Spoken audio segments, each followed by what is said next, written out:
What's up, everyone? It's time for once again another edition of New Apartment Radio Podcast. I'm Bill, joined with Jackson, and we are coming at you once again for your daily dose of music fun. Jackson, what's on the agenda today, good sir? Today, well, we have the two guests we had last episode with us still. We got Matt and Race, and we're going to be discussing, well, to start off, we're going to be discussing music and pop culture. So in movies and commercials and TV and all that good stuff. Yeah.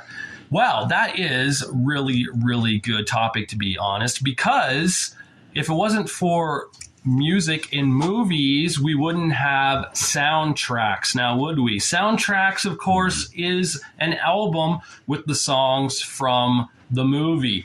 I, of course, own a few soundtracks on vinyl. I own from the movie Glory Days, which is a movie starring Ben Affleck. It's about punk music. You okay over there, buddy? No, I just remembered what soundtracks you have, and I forgot about the one. Well, I have what's the other one? The wrestling one. Oh, yeah, I do. I do have there's some wrestling ones, but I have the. What else? Melissa has quite you guys a few. have 90210, right? Yeah, 90210, Empire Records. Do you have some weird one? I thought I remember some. He has a few. One with Footloose on it, doesn't it? Or am I going crazy? Oh no, that would be the whore from the next door. Oh, okay, right, yeah. No, but yeah, I have a few, and of course we have a lot on CD, like Can't Hardly Wait and such as a movie. Mm-hmm. And but the thing is with soundtracks and these, like a lot of these songs back in my era, you probably didn't want to get the whole album, so you got it on the soundtrack, or some of the songs were only recorded for the soundtrack. Yeah, a lot of soundtracks, especially nowadays, are recorded, like even if it's in the media, whether it's a game or a show or movie, they'll record extra stuff for the soundtrack because the movie or the whatever the original material doesn't fit well in an album. Right. Like one of my favorite games, 7 Days to Die, just released a soundtrack, but it's not the game's music, because the game, the way they have the music in the game, it's programmed to play certain songs depending on what's happening in the game. Okay. So they made they had to re-record an entire soundtrack so it actually fit in an album, which is cool. Another good one was Mission Impossible 2 had one of the greatest ones, I Disappear by Metallica. Yes.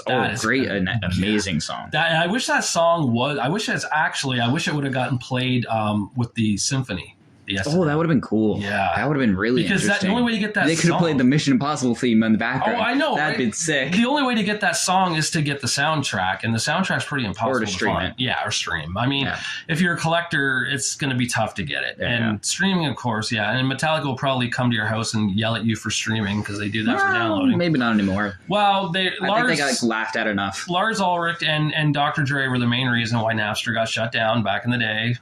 I forgot Dr. Dre was a part of that. Yeah. Well, you know what, guys? If you would have wrote new music, maybe then people wouldn't have to download your shit. I don't know if you've seen it. I love Dave Grohl's response to that. He made a thing back early 2000s, whenever an Napster thing was going on. It was around 2000. He was talking about if people we just want people to like hear our music. If they need to download it or pirate it or whatever, then let it be. Because then they can go to these different countries and people can listen to them. Yeah. Because most people pirating it were from people who couldn't afford to buy it. I know, and these are the same musicians who back in the day were recording stuff off radio or they were doing the same thing. All that. Yeah, going to concerts and recording. Yeah, it's pretty funny.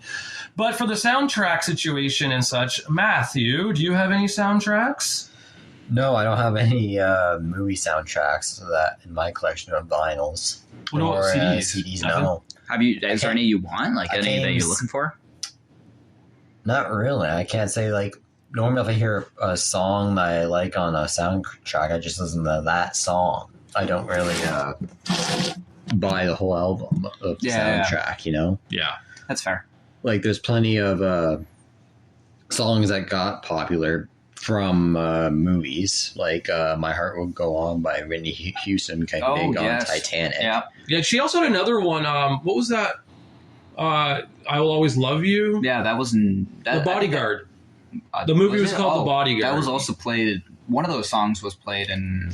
No, never mind. I'm thinking of something else. I'm thinking Celine Dion had a song. Oh no, she had the one. Too. Yeah, she had one too for the Titanic, right? Yeah, I think so. Yeah. Yeah, but the Whitney Houston one was the most famous. That was the Titanic song. Yeah, the Titanic song. Hilarious movie, by the way. It's pretty funny when you realize how stupid the characters are. So here's a story. I actually went to see that movie in the theater with a buddy of mine back when it came out in 98, and we laughed. 97. No, 97, sorry. Okay, 97. I remember that because it was the year I was born. Oh, okay. Well, anyways, when the Titanic was going up straight up and the people were falling and bouncing off the guardrails or whatever, making those sounds like ding, ding, ding. Me and my buddy were laughing when these women behind us were crying. I don't know. I was only like, 17 at the time, so that shit's going to be funny. Oh, yeah, violence is hilarious. Yeah. Oh, no, that one scene, the propeller guy got famous. What one was that one? The guy who jumped off the end and he hit the propeller on the way down. Oh, yeah. Oh, when he's yeah. Yeah, he classic movie. And now he stars in what movie now? What's the famous movie that's out right now? We'll say he's Mission Impossible. Yeah, he's in that. He's Tom Cruise. Yeah, he's Tom Cruise. He's John Cena. He's John Cena. You can't see him. So, Race, what about you? Any soundtracks? My grandpa gave me a bunch of crusty old records, and the Graduate soundtrack is in there. Right, it is. We found that tonight, and of course, that had a lot of who was Simon and Garfunkel. Simon and Garfunkel. They're pretty good. Yeah, I think their biggest hit was "Sound of Silence," which was then replaced by Disturbed's cover of it because it's just infinitely better. I think at the time that song didn't really take off. No, but I think it was popular before it, but it wasn't like their biggest until then. Yeah. So, interesting you went there now because kind of snowballed because I want to talk about this now. Cover songs. Is it really, how rare is it when the cover song is better than the original? Would you say it's it's more common that now, or it's hard to tell because I think if we look at all cover songs, it's very small proportion because there's a lot of bands out there that are either cover bands or there's a lot of artists out there that make an album of covers and they're just not great. That's true. But I think these songs that most people know as covers are almost always better or at least as good as the original. I can see that. Well, I know Smash Mouth is a band that does a lot of cover songs. And he just recently passed. And he just passed away. But I feel like all the songs that they've done that were cover songs a lot of times. The ones that became popular. I know they have for the Shrek movies, most of the songs they did for that were covers. Like they did Believer. That was the one thing. Yeah. Or someone did that before the Monkees. I think it was the Monkees. It was the Monkees were the originals. I think so. I thought they did a cover, but maybe were the Monkees a cover band, or they were like a made-for-TV band? They were made for TV. Yeah. So were they actually doing concerts? I think later they wanted to break off and do their own thing. They kind of disappeared after 10 years or something. They kind of just were they supposed to be family, or what were they? Were they just friends? No, yeah. I'm not old enough to. We're not old please, you listen to music from 1920 and you're saying you're. Okay, if anyone's listening to 1920s music, it's me. Okay, fair enough. Hey, swing music is. Actually, I kind of like swing music. Swing too. music got... The Fallout 4 soundtrack, great. Swing music got popular again in 1998. I remember I was in that's an odd year, but... My last year of high school, and the dance was swing music. Somehow it came back, and we were swing dancing with the girls. That's pretty cool. Yeah, it was really random that it came back at that era, but yeah. But no, the whole thing with covers, like MXPX, who's a punk band, did 2 albums called On the Cover, and it was just them covering, every song was a cover song. And I think, this is my opinion, punk music can get away with doing covers better because it doesn't have to sound good because it's punk. Yeah, that's why the punk. It's true. That's a perfect example. That's why the 10 or so Pop Goes Punk albums that are out. Yeah. Those are... There's a lot. Actually, it's more than 10. Yeah, there's a lot. Yeah. But those were so iconic. You had Falling in Reverse cover of... Jeez. Yeah, Ice Nine Kills did a cover of Green Day's song, wasn't it? Time of Your Life? I think so, but they also did a cover of Someone Like You. They did a cover of Animals. It was pretty cool. Those Pop Goes Punk Up, whatever the fuck. Yeah, it's a great album. And it's punk music. Gob did Gob. There's another Canadian band from our last one. They're a Canadian punk band, but they did a cover of Paint. What's it called? I See a Red Door. Paint It Black. Yeah, they covered that. And we got to talk. If we're going to talk covers, we have to talk about, in my opinion, the greatest cover of all time, Johnny Cash's "Hurt." That is by Nine Inch. Yeah, the Nine Inch Nails song that Johnny covered. Yeah, because that is the best way to take a song and change the meaning completely. Because the original, which you would probably know, is more about a song of being young and depressed and like not being happy with life and whatever. And here's something I want to say too. I do not like Nine Inch Nails. I don't. I like. That's it. So Closer is a really good song. You would know that one. It's off the same album. It starts off like the help me, I broke apart my insides. Like it's a really you would know it if you heard it. It's off the same album, but their other album they had out, Pretty Hate Machine, was actually decent. It was okay, but they're a band. I thought as time went on, Trent Reznor got weirder with his music. I just did not become a fan. Well, didn't they start out as like electronic? They did, and Trent Reznor also huge for soundtracks. That guy does a lot of soundtracks for song. He's also kind of political now and kind of a douche where he has a lot of money and forgot where he came from, and he kind of happens. Yeah, voices his opinion for things that probably 30 years ago he would be fighting the opposite way. Yeah. So I mean, whatever, that happens, but yeah, that Johnny Cash cover. You take the song that's originally angry, young, depression, hating work, whatever it is, and you take it and he made it as not even just, he didn't change much of the lyrics. He changed a few of them to be more PG, but like he just, the way his tone and his cadence is just a lot more of him looking at life through a regretful or that kind of idea. It's like looking back on life and seeing all this stuff that's happened in his younger feeling self. Bad about it, the first time I ever heard that song actually was on a WWE video of Eddie Guerrero, who had passed away. They actually used that song, and it's kind of fitting because Eddie was hurting when he died. He had a heart attack. His heart was enlarged from the steroid abuse. That has become a very synonymous song with passing. Because that was his last. To my knowledge, it's the last song he recorded before he passed. That makes the perfect sense. Either last song recorded or last song. I know he did the last video, but that album was the last one before he passed. Are you a Johnny Cash fan, Matt? I can't say I am. I really have never listened to his music. You probably know Folsom Prison Blues. Oh, you probably know a lot of the songs, but I know we listened to that album. Yeah, that's only. I mean, I know that, and there was something about Ring of Fire. Ring of Fire is like the only song I really know of his, to be honest. I remember Everlast from House of Pain did a cover of Folsom Prison Blues, and he does it with his kind of like electronic rap and country guitar vibe. It's really good, and again, it's very rare when I wouldn't say it's better than the original, but I would say it's listenable. You can listen to it and be like, okay.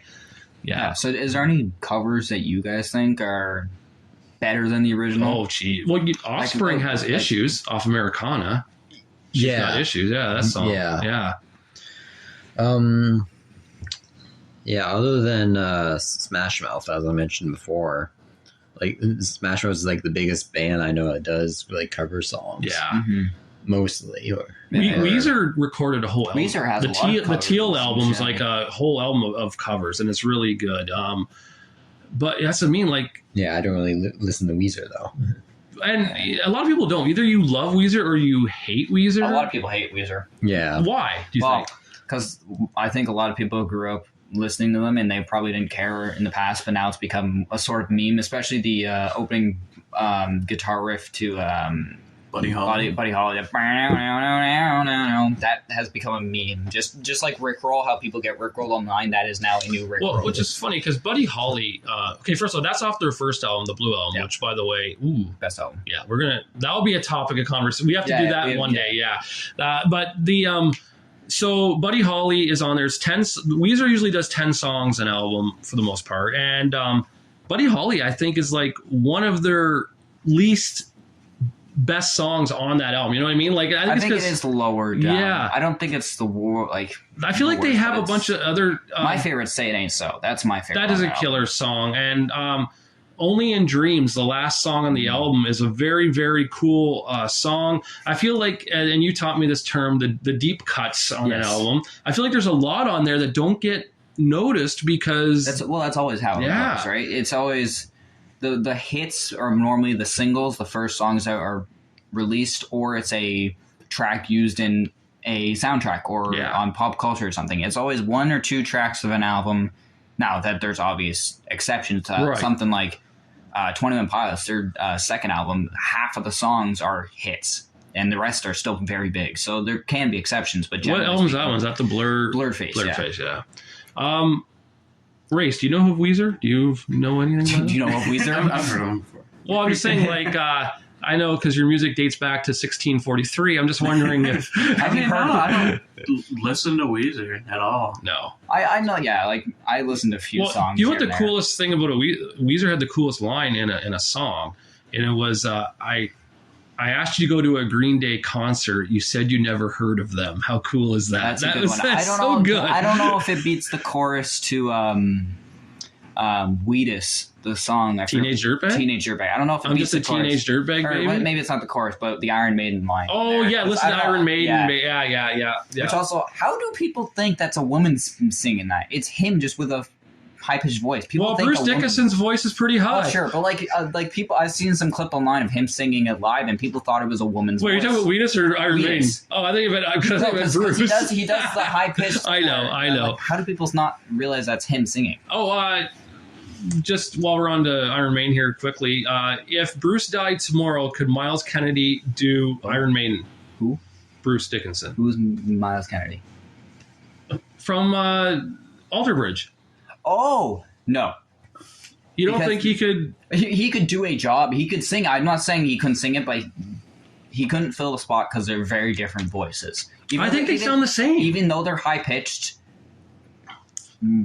Bruce Dickinson's had a lot more dramatic and a lot more artistic, like kind of operatic voice because he has a lot more falsettos and whatever the words are.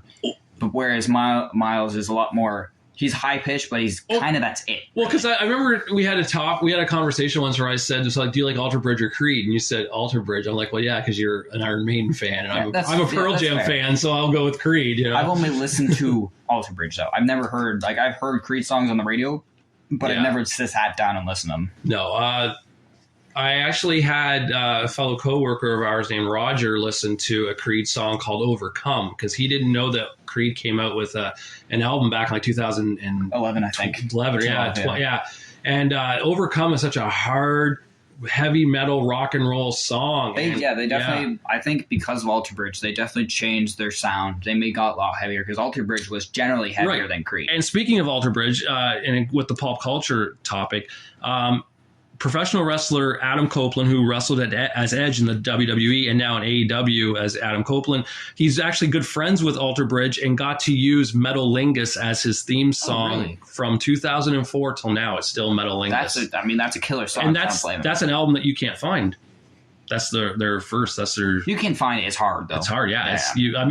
My buddy Ryan said that it came back out or something, but it was only small. Yeah, and you just can't find it. Well, that wasn't the first time, too, that wrestlers used a band to make their entrance music. So that's all, like, most of them do, right? Yeah. Well, not all of them. Well, except like the pop, like the bigger wrestling. Right. Like, there was a time in pro wrestling where there was no music, and then a wrestler by the name of Michael Hayes sang his song, Bad Street USA. He used to use Freebird from Leonard Skinner, and he was a huge Skinner fan, but he did his own. So he was like the first wrestler / singer. Now you got John Cena, who released an album back in 2005, a rap album. Yeah, he did. He has a whole album. And that is so and he curses on it. I wouldn't be surprised. Yeah, like it's not like a kid-friendly album. Like and of course that was before he acted. So yeah. Yeah, you have Chris Jericho with Fozzy. Oh, he's in a league of his own because he started Fozzy. Yeah, and then he's gone wrestling. Right? And yeah, Fozzy. So this is how this came to be. In 1997, there was a band called Stuck Mojo, which was a metal band. They were doing a music video for one of their song. Their song was called Rising. And they used wrestling in it. So they had Diamond Dallas Page, Raven, and a few others in this video. And Jericho was talking to the guitarist, and he said, we're going to kind of do a side project where we do cover songs. Would you like to be the singer? Because Jericho always wanted to be a singer. Hence, Fozzy was born. And that's interesting because, their first album was covered. So I don't know if it was their first two or just their first one, but And they did an Iron Maiden cover. Yeah, they did. Where yeah. Eagles Dare, and that's a great. Yeah.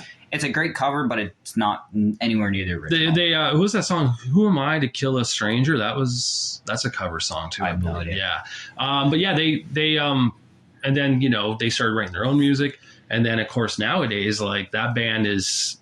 They're big. They're not like they're big in Europe. They're big in Europe. Yeah, but every metal band's big in Europe. To be fair, yeah. Any rock and metal, they're a lot more accepted. Hollywood Undead is like they do these shows in Europe, like these giant festivals, right?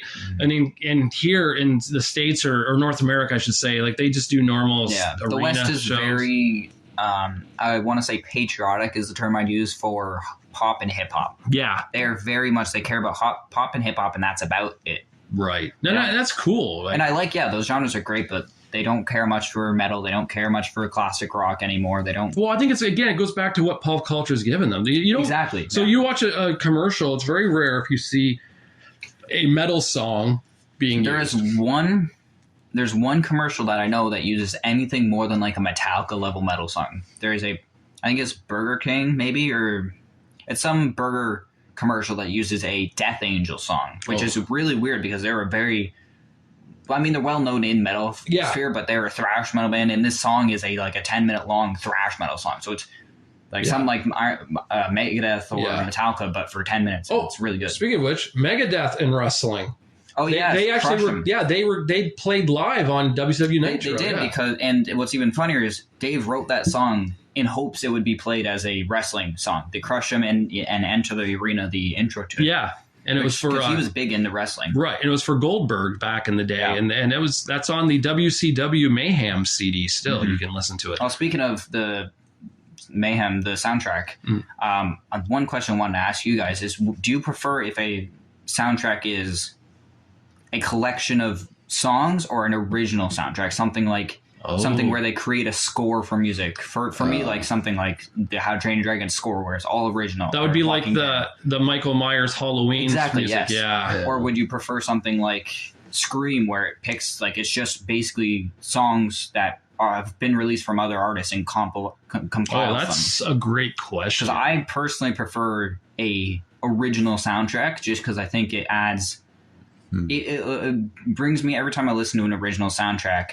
It kind of reminisces that movie or that show for me. I get what you're saying. I will say this, though. It is nice to have a song appear on a soundtrack that you don't want to buy the album of that band. You know what I mean? Yeah. Like, I'm not saying it's complete. Like with most original soundtracks, there's always one or two songs that are are not original from the whoever does the score. Well, okay, so for Glory Days, like I said, that's a movie starring Ben Affleck, and it was about punk, and it's about graduating college, that kind of angst stuff, right? The Vandals, who's a punk band, did the score for that.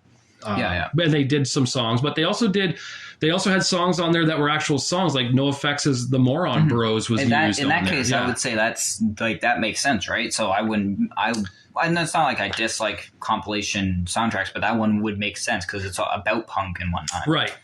And and you know what's actually, okay, let's be honest now. I don't know if you guys heard it. Dazed and Confused may have had the best soundtrack. Yeah, I'd have to agree. Have you heard Dazed and Confused soundtrack? No. It's all from the 70s. I don't know what Dazed and Confused is. Oh. You've never seen Dazed and Confused? No. Oh my god! Dude, I don't watch movies. You need to see that.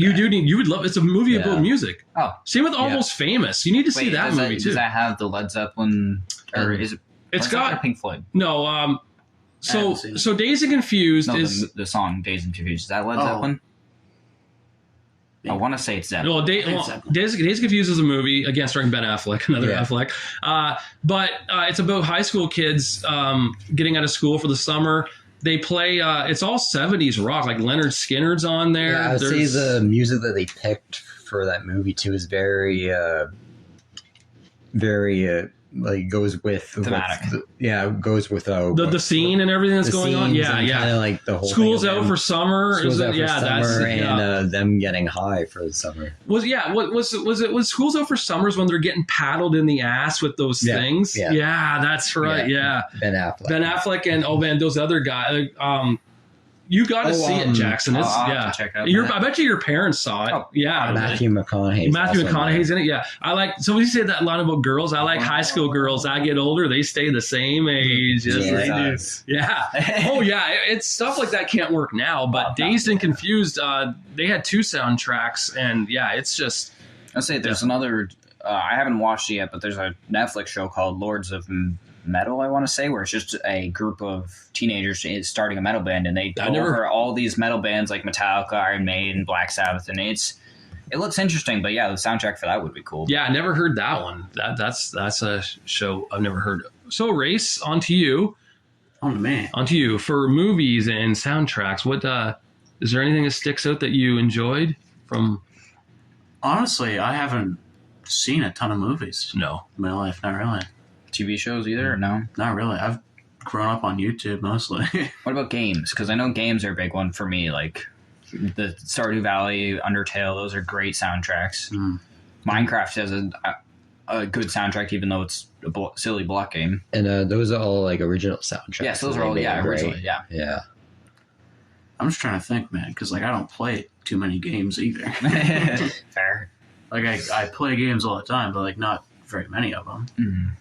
Yeah, I hear what you're saying. You know what? Actually, one of the coolest things, too, when you look back is I've watched documentaries on how, like, Mario 1, Mario 2, Mario 3 was made, and, like, the amount of effort and time that those musicians have to make for the video game, right? Because everything has to go with the level you're playing, and, it's a lot easier nowadays because they can create... You can do 2 things from what I've seen. Well, 2 most common is you either create a soundtrack and you put it into the game, or you write the soundtrack as you're making the game, so you can kind of intertwine it easier. Yeah.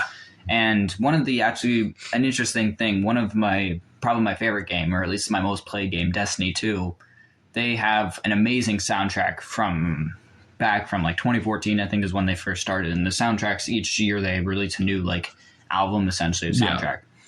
But just recently, they had to let go like half their staff or something because of whatever it is, some bullshit. And one of the people I let go was the composer for all these soundtracks, and it's very sad because his work in the score for this game was better than anything else this game has released. Really, it is one of my favorite scores. It's just very good. Wow.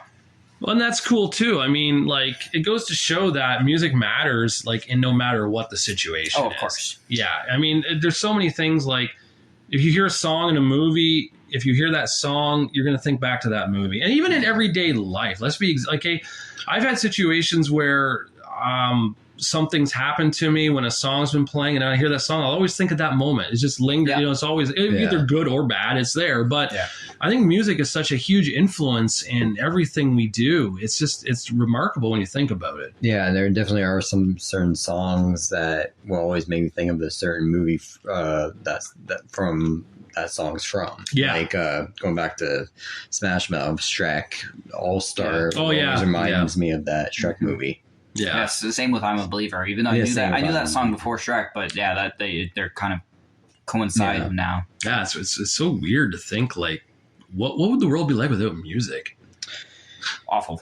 Yeah, boring. Dull and boring. A good representation, or at least good theory of that, is the Rush is biggest. I know Rush. That's okay. That's all right. One of Rush's more impressive songs, 2112, their big epic that they decide to say fuck you to the industry for. That song is about what if we had a world without music. Because the story is that it's a dystopian future where humanity left Earth and the only people still on Earth are like this cult of people who hate music and whatever and just want work. Like just like a Chinese government or some shit. By the way, speaking of which, there was a movie that came out. You reminded me of. Was it the Beatles? Yesterday. Yesterday, where the Beatles didn't exist and that person was right. It's an interesting idea. I don't think the movie was that great, but it was an interesting. Did you idea. see it? I've watched like half of it. I haven't seen it, so I don't know. I mean, it's Beatles, so it's. Basically, it's like this guy, if he fell into an alternate universe where the Beatles never he just woke up one band. day. It's the exact same universe, but the Beatles disappeared. And so he's writing their songs? He stole their songs. Well, that's like, if anyone ever see Back to the Future? Yes. Oh, yeah, the Johnny B. Good? Yeah, where Michael J. Fox is doing, and Yeah, that's great too. Like he went back in time and made somebody else write Johnny Be Good. Yeah. Yeah, How does that work? That's another song that reminds me of like a movie like the Johnny Be Good song. Whenever I hear that, it reminds me of Back to the Future. Oh, yeah, of course. Yeah. I can't remember what the song is. The one song I think that is both reminds a lot of people of horror movies, but not specifically a horror movie, is Don't Fear the Reaper. Because it's in 10 or 15 different horror movies. Well, Don't Fear the Reaper is played when Jamie Lee Curtis and her friend are in the Halloween movie. And Michael's right behind them driving. Yeah, that's the most iconic, but it's in 5 or 6 horror movies, even though it's a love song. Speaking of which, Don't Fear the Reaper was covered by Pierce the Veil. And it's pretty good. Mm-hmm. One of my favorite cover songs by that, though, is, I don't know the band's name right now, unfortunately, but it's like a girl singer and it's a very slow style.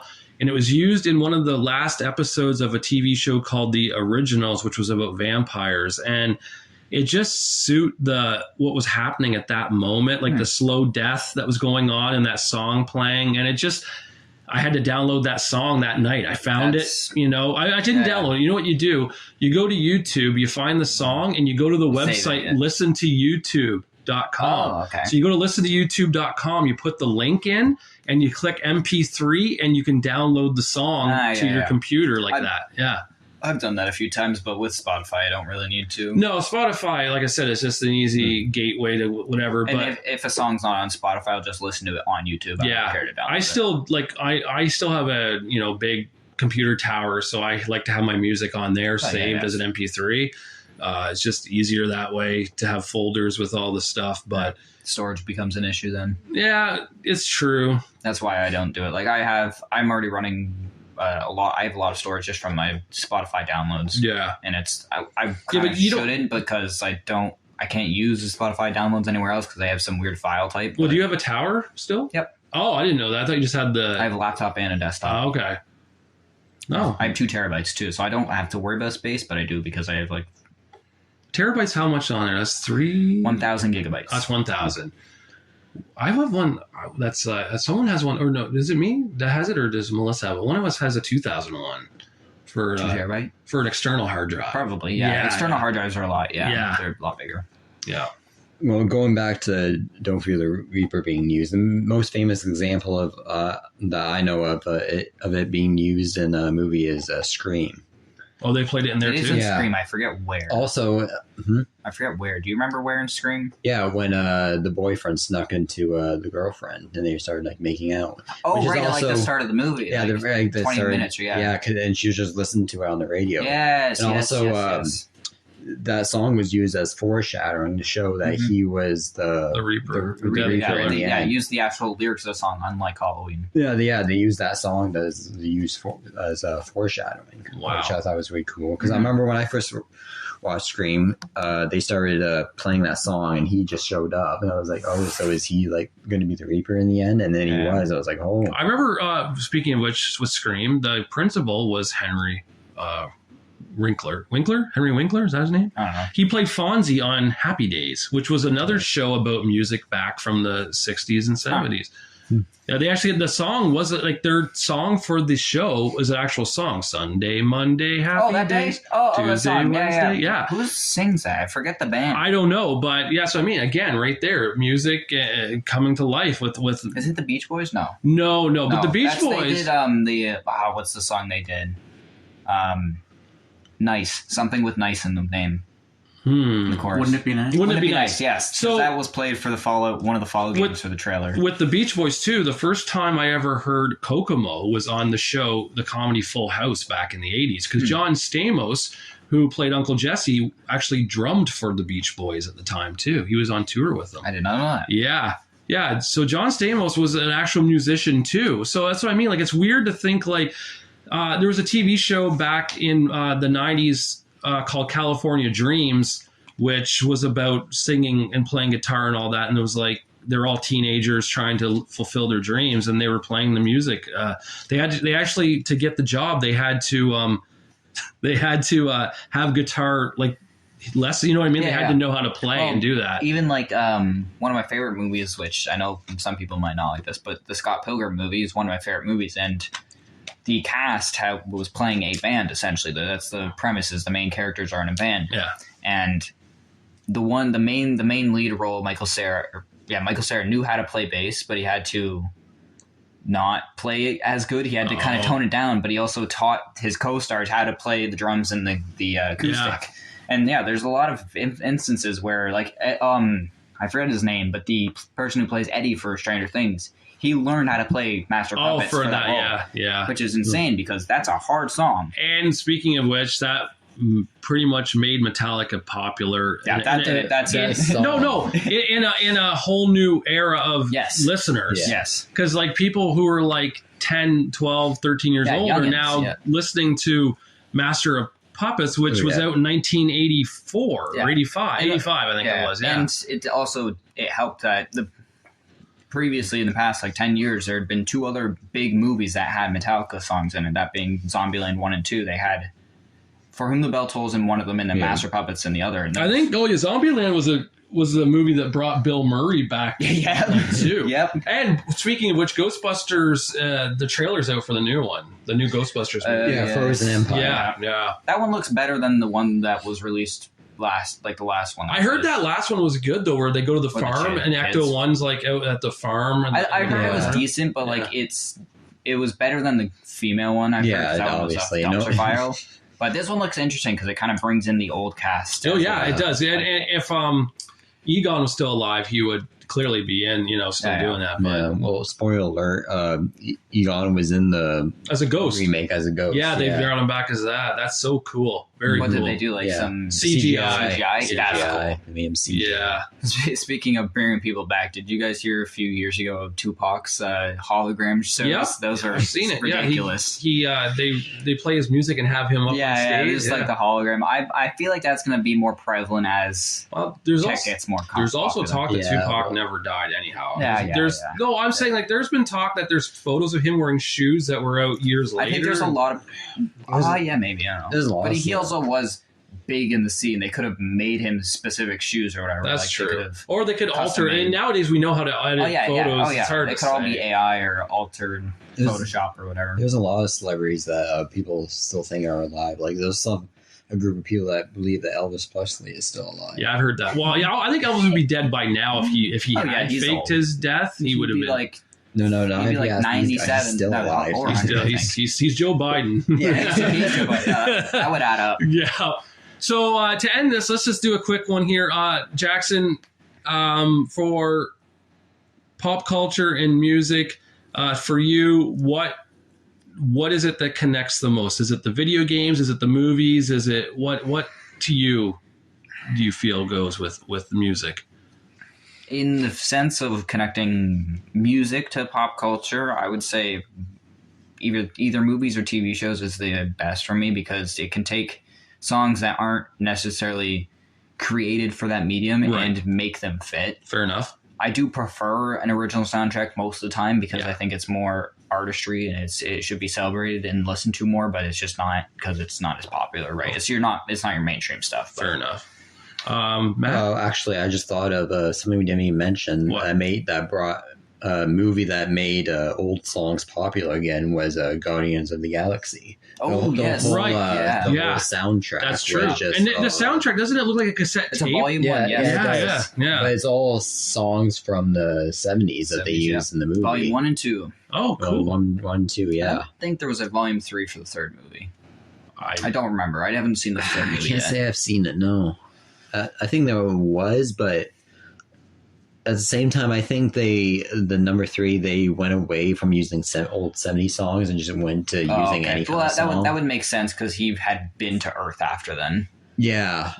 But I can't say that the songs in the volume 3 were just from the 70s. Yeah. I think just volumes 1 and 2. And that's why they never released...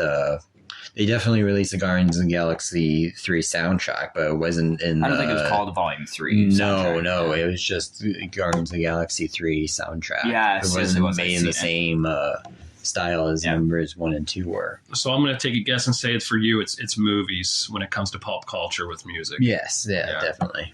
Race, when you think of pop culture, what goes with music?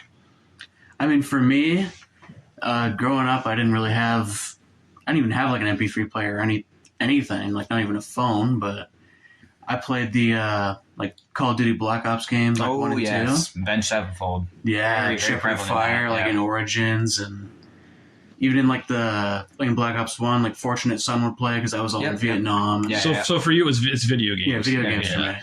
For me, it goes back to my first love. What I got introduced to was wrestling. Wrestling and music went together. In 1985, rock and wrestling was as one because Cyndi Lauper was involved. That's how WrestleMania got started. I feel if music wasn't involved, maybe wrestling wouldn't have gotten popular back in the day. And still to this day, music is such with the music videos they use for it and the ring entrance music. Monday Night Raw used to have Nickelback as theme music and Papa Roach and Union Underground, all these bands. So there was also some bands that still make songs for the wrestlers. Like I was going to mention before, Motorhead made Triple H's three of the songs. Yeah, he made the game Evolution and King of Kings. And Saliva used to do a lot of music for the bands. Rev Theory does. It's a Downstate who does Cody Rhodes' theme song. So and then, it's of course Fozzy. Fozzy, of course, So definitely my love for music and pop culture is connected with wrestling, and that's just from what my first real memory of things. So There's one other thing that none of us discussed, but I think is important, is commercials. Because there's a lot of like even Super Bowl commercials. Reminds me, Judas Priest, that Not Another Thing Coming song, was used for like some sort of phone commercial or something. I couldn't believe it. Yeah, there's a lot of songs that are used in commercials that we don't realize. Like for example, like the Home Depot sound. That's iconic now. The riff for that, and then it was also I don't know if it's the same or if it was confused with the Arctic Monkeys song. Okay, like that's another like very clear connection between the different pop culture and music. Well, with that being said, I feel like this is the perfect time to end this. But first, we got to pay some bills. So here's a commercial for you all. Do you guys like potato chips? Well, come down to the new Old Castle Road to the potato chip factory where you can get your potato chips. All right, go to New Old Castle Road for the potato chip factory. Here's a question for you, Bill. What song would you use to advertise Newcastle? I don't know. Is there a song? I don't know. We're making it more relevant. Oh, okay. All right. Okay, the song will be Ba-ba-do.